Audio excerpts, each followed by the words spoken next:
Hi everyone, I'm Dale Smith, aka Journo Dale, and we're here to talk about Canadian politics.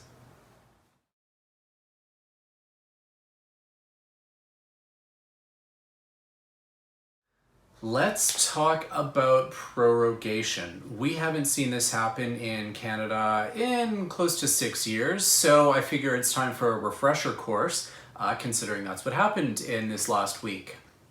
So for those of you who have not been paying attention, the Prime Minister, after the brief or the small cabinet shuffle that happened this last week, also announced that he would be doing a prorogation until the 23rd of September. And what that means is that, yes, Parliament is essentially shut down for that period, and that when they come back, it will be a new session, which means the order paper is wiped clean, and there will be a new speech from the throne, and they'll outline a new kind of policy vision. Prorogation is a normal function in a parliament. Oftentimes it happens 2 or 3 times within a session once a government has essentially checked enough things off of their list of things they want to do and they need a bit of a refresh. And this also allows for some procedural stuff that happens in the back rooms around shuffling committee assignments and so on. It makes it easier for that to happen rather than some of the sessional orders that need to happen otherwise, particularly in the Senate. Where prorogation has gotten a bad name in Canada is the fact that in 2008, Stephen Harper, who was the Prime Minister at the time, used it as a kind of tactical maneuver in order to avoid a confidence vote after he got himself into a bit of a political jam. Worth noting that this happened in the 1870s around the Pacific Scandal with our first Prime Minister, Sir John A. Macdonald. But the difference at that point was that after his tactical prorogation ended and he returned to the House of Commons at the new session, he was still lost the vote of confidence afterward as a result of the scandal. And that was also when the government changed hands. Didn't happen that way in 2008. There was that threat of a coalition, if some of you may recall, but that coalition, essentially what it was, collapsed during the month and a half or so between when the prorogation was called and when Parliament returned. And Stephen Harper was able to continue governing for the next several years. There were a couple other more tactical prorogations that Harper made. One of them around his getting in trouble around some Afghan detainee stuff, and then he called a prorogation and managed to claim that, it was because the Olympics were being hosted in Vancouver and this would allow everyone to focus on those. Not really the best excuse, considering in previous Olympic years, Parliament was still able to sit and function and everyone managed to somehow get their work done and pay attention to Olympics. So that's kind of what happened there. There's a lot of talk that this current prorogation was tactical in nature. And that is both true and untrue, I think. I think it's definitely a perfectly legitimate excuse from the Prime Minister, Justin Trudeau, that he wanted to call this because the vision that the government laid out 8 months ago after the election is no longer valid. The pandemic has essentially changed everything, and what they were hoping to accomplish under the previous rubric of what was going on in the world has changed, and they need to adapt to the new reality. And it's also part of the notion about build back better.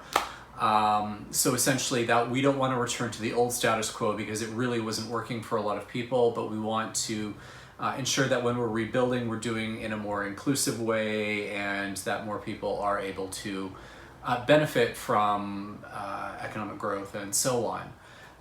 So those are fairly laudable goals. It's going to take a fair amount of policy heft and a lot of spending as well, but this is probably the time to do it because we are at near zero interest rates and the Bank of Canada is buying most of that debt anyway. So it's kind of an opportune time. But we can't deny that there wasn't also a tactical consideration with the call at this point, given all of the committees that were meeting around the whole WE imbroglio.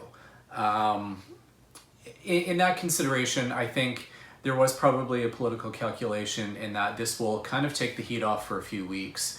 Although, he very clearly says, I'm going to have a confidence vote when this comes, when after the speech from the throne. So he's not, he's positioning himself as not trying to avoid one like Harper did in 2008. He did supply the thousands of pages of documents that were requested by those committees. Those have all been made public.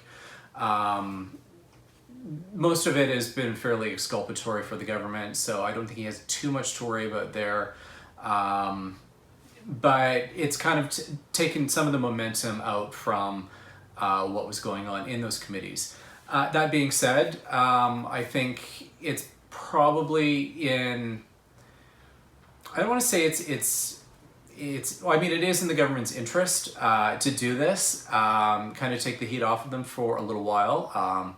When Parliament resumes, these investigations can resume as they were before. That's perfectly acceptable and within standard operating procedure. But with the heat off for a little while, I think, the calculation is that people will lose interest. And I've also basically been hearing that part of this was also just because everyone behind the scenes is exhausted. A lot of people have been going flat out for the last 6 months, trying to get emergency programs in place, trying to deal with the pandemic and the economic crash and so on. And the constant distraction of what's going on in these committees was too much for them to basically keep processing. And, I think there's a certain amount of validity to that as well, because it can be a distraction when you have to monitor that at the same time as you're trying to come up with this new policy vision about how, we want the whole restructuring of the economy to look as part of the recovery plan. So I think, there is a somewhat tactical calculation in there. I do think it was a bit of a mistake given the current circumstances. The pandemic has not gone away, and as we've seen, the need for emergency legislation has happened several times over the course of when Parliament was ostensibly supposed to be shut down for the pandemic. And for him to suspend Parliament for 6 weeks leaves him vulnerable, because if something comes up that requires emergency legislation, that's going to mean having to do a recall, including a speech from the throne, before that emergency legislation can happen, which is mighty inconvenient, and people will be going kind of tick-tock. But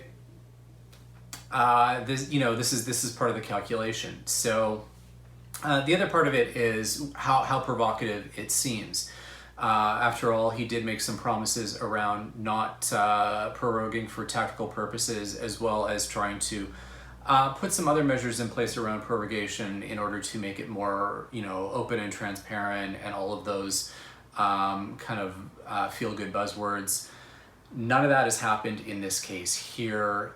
So I think there are questions to be raised. So these are all things that people have to weigh when they judge as to whether this was inappropriate or not. Like I said, I think it's a little of both. It's not something that's completely black and white in any case. And that is everything for this week. Join us again next week for some more Canadian politics. I'm Dale Smith. That's at journo_Dale on Twitter. And don't forget to like the video, share, subscribe, and support us on Patreon. Thanks, everyone.